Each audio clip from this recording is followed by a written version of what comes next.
Imagine standing in a vast public square, surrounded by thousands of voices, each shouting their version of truth, justice, and leadership. Now imagine the crowd lifting not the wisest, not the most disciplined, not the most knowledgeable, but those who've simply mastered the art of pleasing the masses. Think about what that means. How easily admiration turns into manipulation. How quickly charisma replaces competence. Today, we'll explore a powerful idea from Plato, one that feels almost prophetic. He warned that democracy, when misunderstood, unintentionally places the least prepared people in positions of enormous power. Stay until the end. The final insight is the most crucial, the one Plato believed explains why societies collapse from within. Before we begin, if this resonates, subscribe, like, comment, and share. What you're about to hear isn't just ancient philosophy, it's a mirror held up to our modern world. These ideas may reshape how you see politics, society, and your own role in shaping the future. Plato watched his own Athens, a place where public opinion shifted like the wind, and leaders were chosen not for wisdom or virtue, but for charm and persuasion. He saw beauty in democracy, every voice heard, but also danger. Why? Because when every desire demands instant satisfaction, discipline fades. And when discipline vanishes, those who rise are the ones who promise everything, even the impossible. Sound familiar? How many leaders today seem crafted by polls, trends, and fleeting emotions? How many offer comfort instead of truth, entertainment instead of wisdom? Plato witnessed this in Athens and warned, when democracy becomes a marketplace of pleasure and persuasion, it creates the perfect stage for incompetence to hide behind popularity. Thinkers like Aristotle, Freud, and Jung echoed this concern. They knew the human mind leans toward simplicity, drawn to the comforting storyteller, not the uncomfortable truth-teller. In a democracy, that tendency explodes. Plato believed only those trained in reason, ethics, and self-mastery should lead. But what happens when citizens, overwhelmed by desire, choose leaders who reflect their impulses, not their highest values? Here's the heart of it. If a society elevates leaders who mirror its cravings rather than its wisdom, is the problem really the leaders? Or is it the society itself? Plato blamed the latter. For him, democracy fails not because of bad rulers, but because citizens lose inner discipline. When freedom becomes excess, and choices multiply without guidance, the crowd rewards entertainers, not enlighteners. Pause and ask yourself, what do you truly value in a leader? Knowledge, integrity, self-control? Or are you drawn honestly to confidence, charm, bold promises? Your answer matters. Share it in the comments. It might spark clarity in someone else. Plato compared democracy to a ship with no trained navigator, where every passenger believes they should steer simply because they want to. The true captain, the one who studied tides, stars, and winds for years. Yet that person is often ignored because mastery isn't as flashy as loud opinions and easy answers. Today the ship is more complex, but the pattern hasn't changed. The more chaotic society's desires become, the easier it is for unprepared leaders to rise by promising relief from the very chaos they amplify. That's why thinkers keep returning to Plato, not to reject democracy, but to warn democracy without virtue is fragile. This transformation happens quietly, like a tide rising so slowly no one notices. They're standing in deeper water. Plato saw it in Athens, the slow erosion of inner order. And he warned, without inner discipline, no society can choose leaders capable of guiding it through uncertainty. That's democracy's deepest vulnerability. When every voice is treated as equal, even untrained opinions drown out wisdom. Look around today. Social media rewards the loudest, not the wisest. Popularity trumps expertise. It's rarely the philosopher, scientist, or seasoned statesman who captures attention, but the one who masters spectacle, emotion, and outrage. Plato warned, when attention becomes the path to power, societies start admiring performers, not thinkers. Does this echo what you see in your country? On the global stage? Share your thoughts below. Your reflection adds to a much-needed collective reckoning. Plato believed unexamined desires expand endlessly. In democracy, people chase endless pleasures, mistaking absolute freedom for the highest good. But when freedom loses boundaries, reason gives way to desire. And a population ruled by desire chooses leaders who mirror that desire back at them. Leaders who promise ease, indulgence, relief, and the illusion of empowerment. Leaders who tell people exactly what they want to hear, even if it leads them away from truth. Freud saw a similar pattern in the psyche. The unconscious craves gratification and resists the discipline growth requires.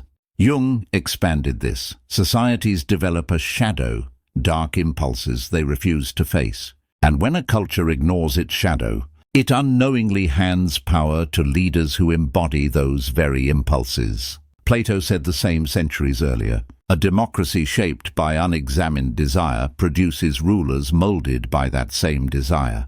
Now feel the tension inside such a society. People believe they're free, yet feel restless. Powerful, yet strangely insecure. They chase pleasure, but stay unsatisfied. In that turbulence, they crave someone to simplify the world. Someone bold, decisive, who blames outsiders for inner chaos. This leader appears as a savior, offering certainty in confusion.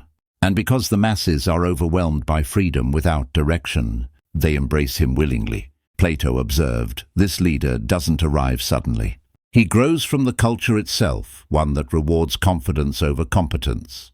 He learns to flatter, manipulate desire, and turn personal ambition into public adoration. Over time, he becomes indispensable. And society, having lost its taste for reason, trusts him more than the quiet voices that question him. Sound familiar? The rise of celebrity politics, personality-driven movements, emotionally charged rhetoric. This is Plato's warning playing out in real time. Democracy isn't flawed by nature. It's fragile when citizens lose self-discipline. When governance becomes entertainment, power turns into theater, and on that stage the best performers rise highest. This is the turning point Plato described. Democracy lacking virtue doesn't stay stable. Its weaknesses build until the system transforms. The leader, elevated by desire, grows impatient with limits.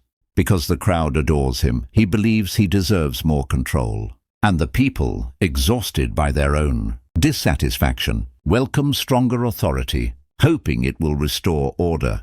This is the slow slide toward the political form Plato feared most, one born directly from the excesses of unchecked freedom. Plato described this as the critical turning point, the moment the most charismatic figure, the one who rose through flattery, transforms from entertainer into dominant force. Picture him. He speaks with absolute confidence, declaring he alone understands the people. He alone can fix what others failed to repair. He poses as an outsider, even if he's deeply embedded in the very system he condemns. He claims enemies surround the nation. Conspiracies threaten its survival, and only he has the courage to confront them. The crowd, exhausted by its own frustration, begins to believe him. For many, he's no longer just a leader. He's a savior. This is the psychological trap Plato warned about. Carl Jung later explained it this way. Societies project their unacknowledged fears and desires onto powerful figures. The leader becomes a mirror, reflecting both the light and shadow of the people themselves. That's why the crowd loves him fiercely, even when he breaks norms or disrespects institutions. They see him as the embodiment of their rage, the voice they wish they had, the power they long for. But here's the danger. That emotional bond blinds society to his growing ambition. As his influence grows, he frames criticism as betrayal. He labels dissenters enemies of the people. He demands loyalty, not to principles, but to himself. Plato wrote that the leader elevated by unchecked. Democracy slowly convinces citizens he must be freed from limits to protect their freedom. It's a psychological paradox. People, desperate for safety, hand over power, believing it will restore stability. Sound familiar? Modern politics mirrors this with eerie precision. Citizens overwhelmed by information overload, economic anxiety, and social fracture crave certainty. They want someone who cuts through complexity, who reduces every issue to simple answers. And when that simplicity comes wrapped in confidence, they follow. The irony is devastating. The pursuit of freedom leads to a leader who quietly erodes that very freedom. Plato traced this back to one core emotion: fear. Fear of chaos, fear of change, fear of losing identity, fear of the unknown. Fear becomes the currency of control. And as psychology confirms, chronic fear makes people far more likely to surrender autonomy. Political thinker Erich Fromm put it plainly: many escape from freedom because freedom demands responsibility. The less responsible a society becomes, the more seductive absolute power appears. But Plato wasn't condemning democracy itself.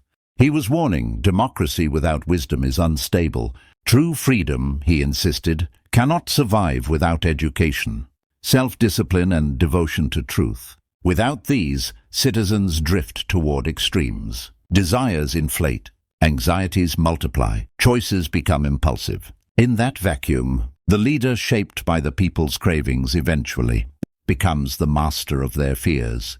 Plato showed how this figure, once elevated above all others, begins dismantling the checks on power, always claiming it's for the people's protection. And the people, worn down by division and fatigue, welcome his tightening grip. Slowly, the democracy that once celebrated boundless choice transforms into something darker. This, Plato said, is the threshold of the final stage.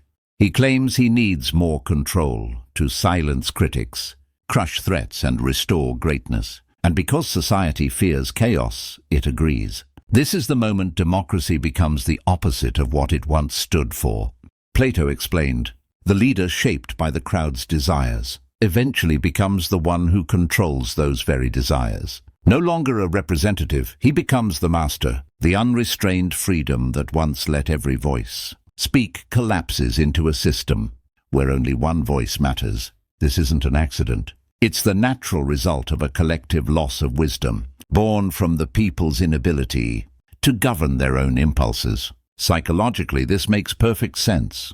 Carl Jung taught that when individuals deny their inner darkness, those hidden forces return through external figures. A society that refuses to face its fears, insecurities, and cravings will project them onto its leaders. The leader becomes a vessel, carrying the emotional weight of millions. That's why, in Plato's view, the tyrant isn't just a political figure, he's a psychological symbol, the shadow of the entire population. Now comes the most crucial insight, the one Plato considered essential. The fall of democracy begins with the fall of the individual. When a person avoids truth, chases pleasure, and neglects self-discipline, they lose the inner strength to choose wisely. Society becomes a mirror of that weakness. And when enough people live this way, the collective can no longer tell the difference between those who offer comfort and those who offer wisdom. This is the heart of Plato's warning. Tyranny doesn't rise because one man is ambitious. It rises because citizens abandon the virtues that keep freedom alive. Thinkers echoed this for centuries. Nietzsche warned that when people flee responsibility, they invite others to carry it for them. Erich Fromm showed how the weight of freedom drives people toward obedience, just to escape the burden of choice. Modern psychology confirms it. In uncertainty, we gravitate toward strong voices, even dangerous ones, if they promise simple answers. So how do we avoid this fate? How do we stop the entertainer from becoming the tyrant? Plato's answer is clear. Through deep education, not memorizing facts, but understanding oneself. The true guardians of society, he said, are those who master their own desires and build inner order before trying to shape the world. Democracy survives only when citizens cultivate virtue, reason, and self-awareness. Without these, even the best systems collapse. Imagine a society where people question their impulses, recognize their vulnerabilities, and value wisdom over spectacle.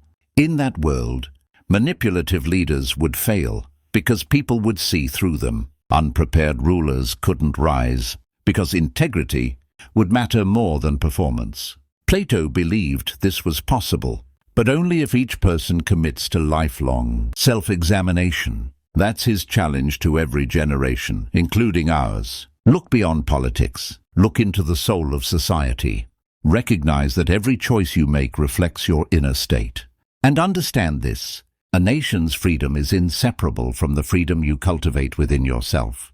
As we close, reflect on the path we've traced, from the seduction of endless freedom, to the rise of charismatic power, to the psychological unraveling that turns democracy into tyranny.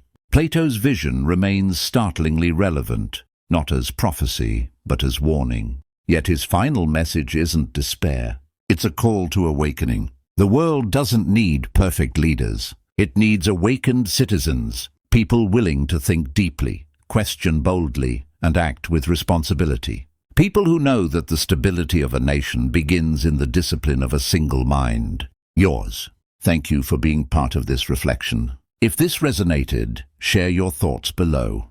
Let this conversation continue, because the future of every society begins with the consciousness of those who choose to understand it. Thanks for watching.